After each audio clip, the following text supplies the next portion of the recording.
tadi di awal persidangan sempat menyampaikan bahwa sebenarnya ingin sekali menghadirkan Nikita dalam persidangan ini gitu Bang. Seperti apa sih Bang? Ya, jadi persidangan tadi memang kami menyampaikan kepada hakim dan juga kami menyampaikan surat permohonan ya untuk menghadirkan Nikita. Namun di dalam surat tersebut ya prinsipnya begini, kami menyampaikan bahwa pasca persidangan minggu kemarin yang disampaikan oleh hakim bahwa ketidakhadiran Nikita Mirzani dalam permohonan PK ini tidak menjadi sebuah keharusan. Nah, kami memahami hal tersebut dengan rujukan SEMA 4 2016. Tapi setelah putusan kemarin itu banyak respon-respon dari masyarakat yang bersifat negatif ya terhadap proses peradilan ini. Nah, kami yang juga sebagai penegak hukum di sini, sebagai penasihat hukum, ingin menjaga marwah dari pengadilan itu sendiri, menyampaikan kepada hakim, kepada Yang Mulia tadi bahwa Pak Hakim ini setelah persidangan Nikita Mirzani yang minggu kemarin banyak masyarakat memberikan penilaian yang negatif terkait dengan proses hukum ini. Masyarakat menilai penetapan dari hakim yang tidak mengajukan atau tidak menghadirkan Nikita ke persidangan ini adalah bentuk dari proses hukum yang tidak transparan. Itu satu. Lalu kemudian masyarakat menilai dalam berbagai, khususnya di media sosial ya, bahwa kalau Nikita Mirzani tidak dihadirkan, maka ada kemungkinan terjadi sebuah ketidakadilan dalam proses penegakan hukum yang dialami oleh Nikita Mirzani. Oleh karenanya kami menyampaikan kepada hakim yang mulia bahwa inilah yang saat ini terjadi adalah stigma-stigma buruk di masyarakat itu lagi menyoroti pengadilan, khususnya hakim. Nah, kami ingin menjaga pengadilan supaya pandangan-pandangan tersebut tidak menjadi sebaran-sebaran yang menjadi luas gitu kan, dengan meminta kepada hakim untuk tetap menghadirkan Nikita.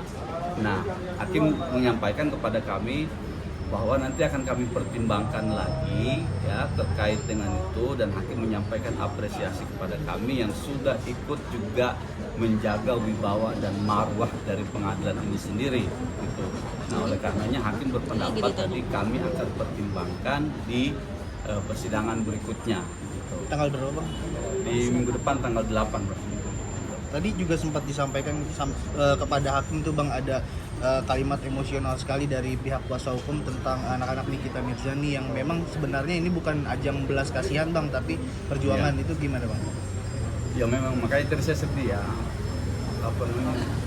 kami tuh ya, saya itu menilai Nikita Mirzani ini dipaksa atau dipukul dengan skenario hukum yang cacat. Nah, tadi saya bilang di awal pembukaan tadi saya bilang alasan kami masih berdiri tegak di sini mencari keadilan karena ketegangan.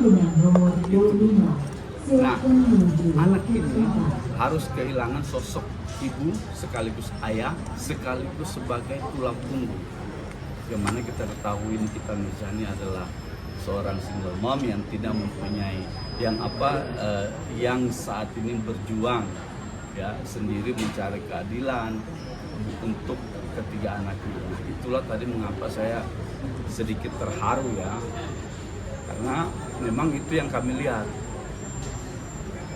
menilai dari putusan-putusan hakim. Tadi sudah kami sampaikan semua karena dibatasi dengan waktu ya oleh majelis juga tadi. Jadi kami menyampaikan poin-poin pentingnya saja gitu. Di mana letak khilafan hakim dalam putusan tingkat pertama, tingkat banding dan tingkat kasasi.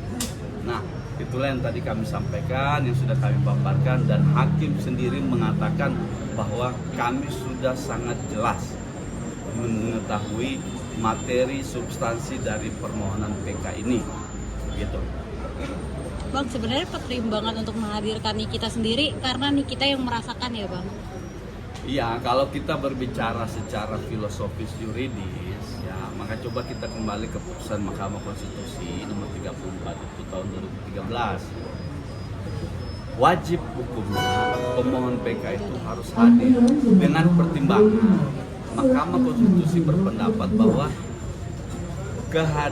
yang pertama kehadiran dari penasihat hukum dalam permohonan PK itu adalah sifatnya hanya mendampingi, karena yang mengalami langsung akibat dari perbuatan, akibat dari dihukumnya seorang terpidana ini adalah si prinsipal itu sendiri.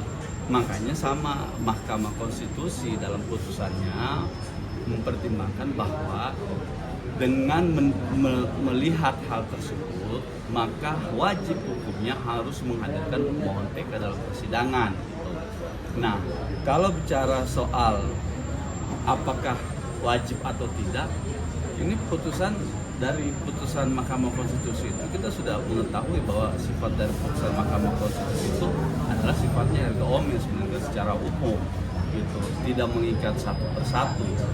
Nah, ini bukan soal membanding-bandingkan putusan atau membanding-bandingkan peraturan. Pengadilan melalui surat edaran Mahkamah Agung nomor 4 2016 mengatakan bahwa pemohon PK tidak lagi menjadi wajib hadir.